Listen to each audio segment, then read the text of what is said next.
So I am Cynthia Overton. I live in Silver Spring, Maryland, and I am the author of a soon to be released book called Clear Cane Chronicles.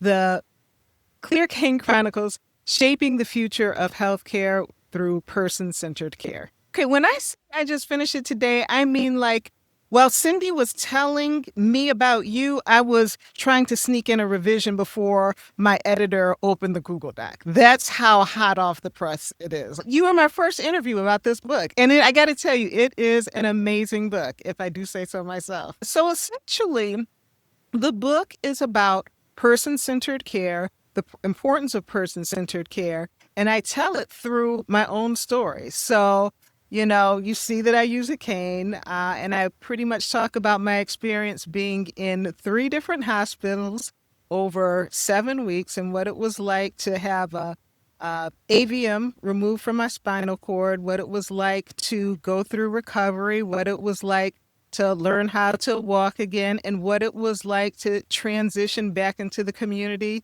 as somebody who used to be what I call a straight walker, part of the straight walking community, as somebody who transitioned as a person with a disability. And so this has been, oh gosh, a story that's 28 years in the making. And I have learned so much along the way. And I thought that it was important to document my experience and to amplify the importance of person-centered care. I use two different frameworks when I'm explaining this. A framework called the Picker, or from the Picker Institutes, is the Picker Principles of Person-Centered Care. They're based in England.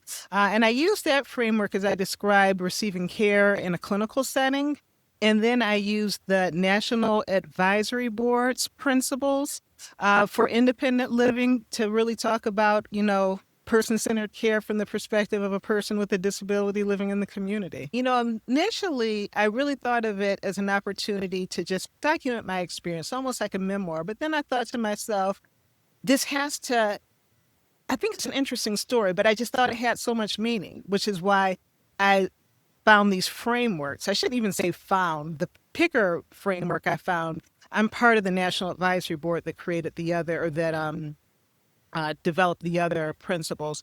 But essentially, I just thought it was important to A, tell my story, but B, talk about what this means in the broader sense when it comes to healthcare and how folks are delivering, receiving healthcare, but then also, kind of like from an insurance standpoint and what it's like, from the payer's perspective and how they can support person-centered care. So essentially, the book has three primary audiences: patients, providers, and payers.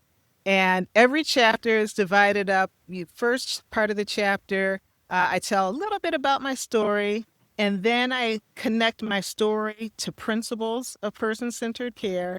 And then after that, I have different questions for patients, different questions for providers, and different questions for payers. And here's what I think is super cool about my book. Okay, it tells a story, right?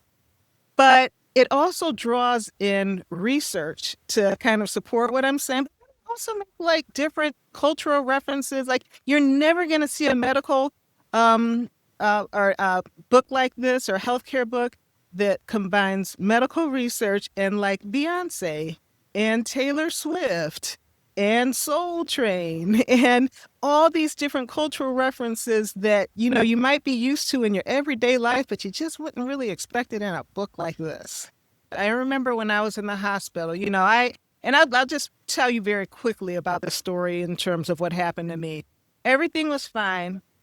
And when I was 27 years old, I started walking like I walk right now with this cane. We didn't know what it was. It's 1997, 26, went to the hospital, went through all, or excuse me, the doctors. Doctors sent me to the hospital, went through all these tests, and they found a AVM, arterial malformation, in my spinal cord.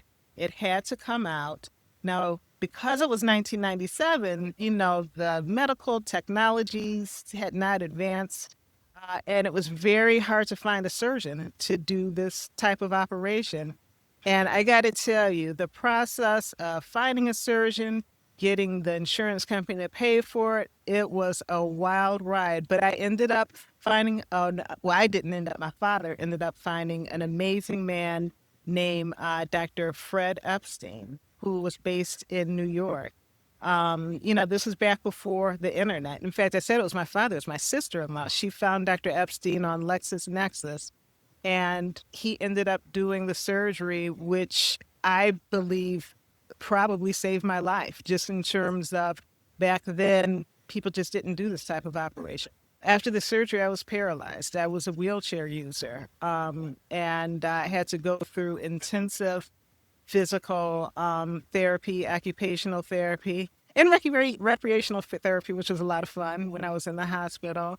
But, we had to navigate a lot of this. When I say we, my family, uh, in large part alone once we left the clinical setting in the community, So I talk about what it was like applying for Social Security benefits, what it was like going to vocational rehab, deciding, I have to really reconsider what I can do for work, given, my new reality of my body. And that's how I ended up in graduate school. That's how I eventually ended up to work with Cindy at the Model Systems Knowledge Translation Center.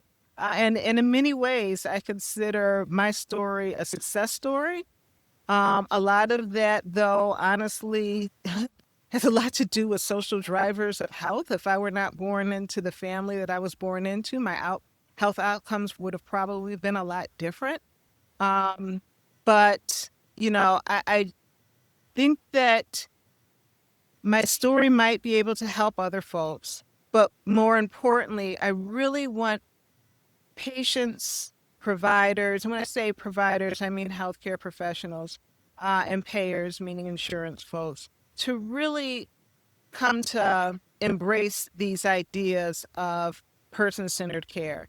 And I am not naive when I talk about these things in terms of I understand that providers are under tremendous stress and pressure.